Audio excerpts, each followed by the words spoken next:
It's the last bit of the daily rundown, sadly. I've right enjoyed myself. And it's time to look at some of the more unusual stories that have been making the news. And just to make this fresh for us all, I've not even seen these stories, just so as you know. If anyone is to blame, if you don't like them, it's producer M. It's their fault, nothing to do with me, so don't be complaining. Sky News talked to a man called Vince this week. He's hoping that a Donald Trump-style wall will be built to divide England from Scotland, should First Minister Nicola Sturgeon emerge triumphant in her efforts to help Scotland remain in the EU. Would you like a wall? Haven't we already done that? Yeah, wasn't Adrian's wall? It wasn't Vince's wall, it was Hadrian's wall, wasn't it? Yeah. Pretty wall. I went there as a child and it becomes a tourist attraction, you know, it'd be fine. It'd probably be good for the building industry, wouldn't it? You know. Yeah. You know. Yeah. So. I think Vince is alone, and maybe not alone, but yeah, a very, very minority view, that, isn't it, from Vince there? Yeah. Well, you see, I think that the rise in nationalism has now become jingoism. Jingoism is very aggressive nationalism. Yeah.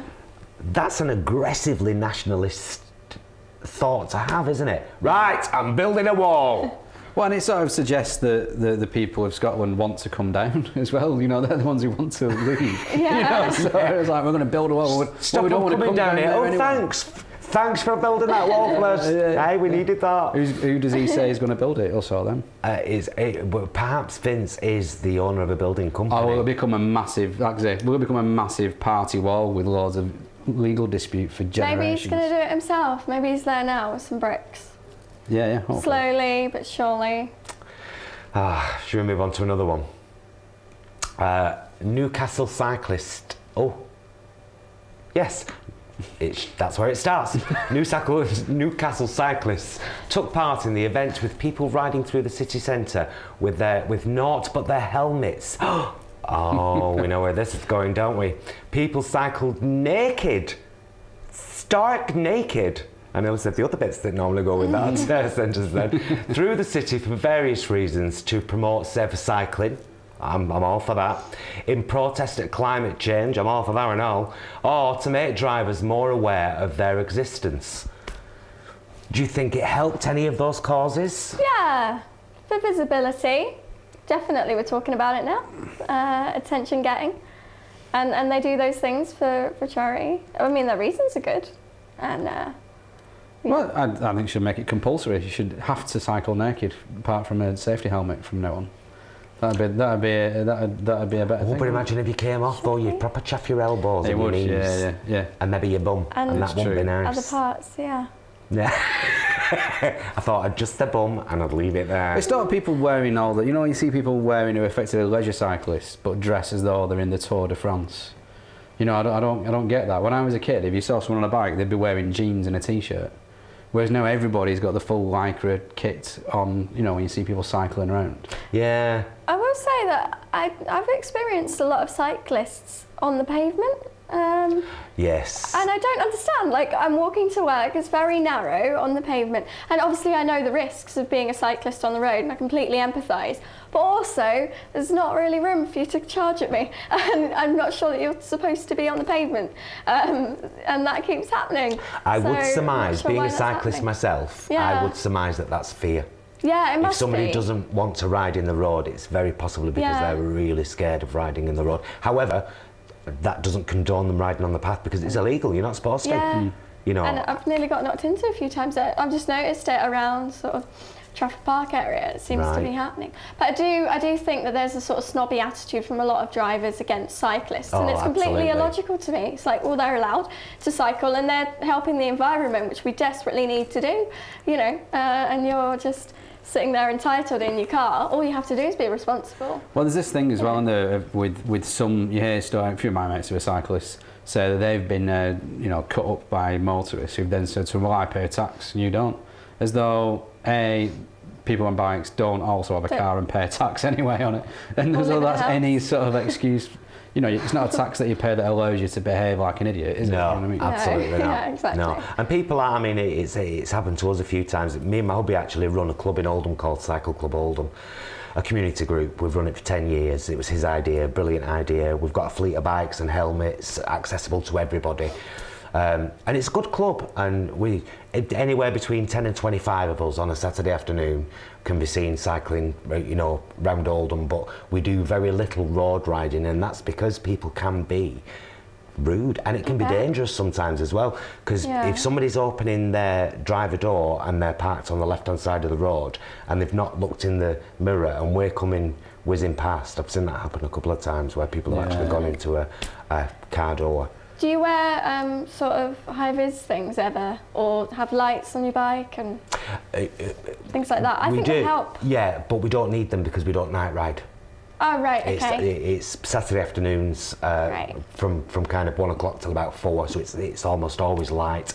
However, one of our rules is that you cannot come on a bike ride with us unless you wear a helmet. Yeah, that's a big rule. But yeah, drivers sometimes are really rude, and I've heard people scream things out of the car at us cyclists, and then I've looked behind and they've got a kid in the car with them, and their language has been obscene. So there you go. Let's have another story. The Brexit supporting chairman of pub chain Wetherspoons, who printed pro-Brexit messages on beer mats, has lost 18 million in the wake of the vote. Tim Martin toured his own pubs for promoting Brexit, but the vote has seen Wetherspoon's shares slump. I heard this about some other guy as well who plumbed 32 million into the... Someone, yeah, he lost a lot, yeah. 400 million on the first day. Yeah. Or in the first couple of days. Yeah. Do we think people like this, who run kind of public-facing businesses that we all access, should be getting this involved in this kind of campaigning? Well, they're entitled to, aren't they, in a democracy? But I mean, like, he's lost. Nice though. He's lost 80 million. He also lost $4.99 from me because I went into Wetherspoons in Ormskirk to get beer and a burger a few weeks ago, and saw all the sort of like leave propaganda around the place, and thought, actually, I'm not going to give you any more of my money, and left. So it's 18 million and $4.99 that he's down on it. Yeah. And I think you have to look at who's telling you the information. You know.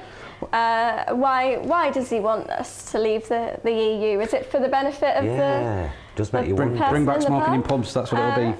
Well, you know, what's the reason? Every time I saw him on Question Time or anything like that, he just seems to be talking absolute nonsense about it. He was saying, oh, well, if we lose our trade deals, we'll sign other ones. As though, well, that's all well and good for you as a millionaire to say that, because you can cushion that period of time where we don't have one. But as though people think that we'll be able to press a button and then we'll suddenly be free, and then all these trade deals will suddenly be in place, and we'll be a global superpower, and it just... Or to be elite and not have to worry about things, eh? One more. There's been another Twitter put down that we wanted to share with you. A Twitter user posted on Facebook, "Worst thing about my mother not answering her phone is her voicemail reminding me that she's on absolute poverty." Tesco Mobile have replied to the tweet. We've got the photo up on the screen now. The response says, "Nah, the worst thing is your mother blatantly ignoring your calls." Mr. Jolie there. It's a very good comeback. Tweeting on Facebook, that's rubbish use of Twitter. Well, he's tweeted and it's been pictured and shared on Facebook. There's a lot of people doing that now, isn't there? Photographing tweets and then sharing the photograph of the tweet on Facebook. Because tweets can often nail it. It's anarchy. All this. Like, dogs and cats getting married, everything into it. It's just the world going mad. Rivers of blood and all that sort of stuff. But, whatever next, I ask you, whatever next. One more quick one. A teenager has been told to expect a prison sentence after he stole a tractor and crashed it into a railway bridge. He hit the wall at, oh my God, 7 miles per hour, sending debris onto the tracks below. What do we? Prison sentence. A prison sentence. That's awful. Why? Because he's destroyed a bridge. He doesn't need to be rehabilitated not to steal tractors. He wasn't doing it often, was he? You don't know. This could have been one of a number of thefts. It's just he's happened to crash into this bridge once, though. What if this was arrest number 14? What if 13 was a milk float? Yeah. Just been getting gradually faster. Lock him up and throw away the key. Some of those railway bridges can be tricky, though, can't they? How old was he again? A teenager. A teenager. A teenager. Maybe he'd had a cheeky beverage. Now, isn't it weird that if he was 17, I would have a completely different opinion than I would if he was 19? Even though that's hardly any difference. Yeah, you're not really a different person. No, but I would expect a 19-year-old to be more aware. Well, and that's what. And a 17-year-old, I'd probably go, oh, he's 17, so what, he crashed his tracks into a bridge. It's only a couple of bricks on tracks, move them. Send him on his way. Have you ever done it? Have you done anything crazy like steal a tractor and don't incriminate yourself? No. I know some people that stole a steamroller from outside our school and run over and crushed a phone box with it. Whoa! Well, there was no one in it, thankfully, But and did it crush it? Yeah, like, properly just knocked it over and. It didn't make it flat like a cartoon, unfortunately, but it did. It just destroyed it and smashed it into bits. Yeah.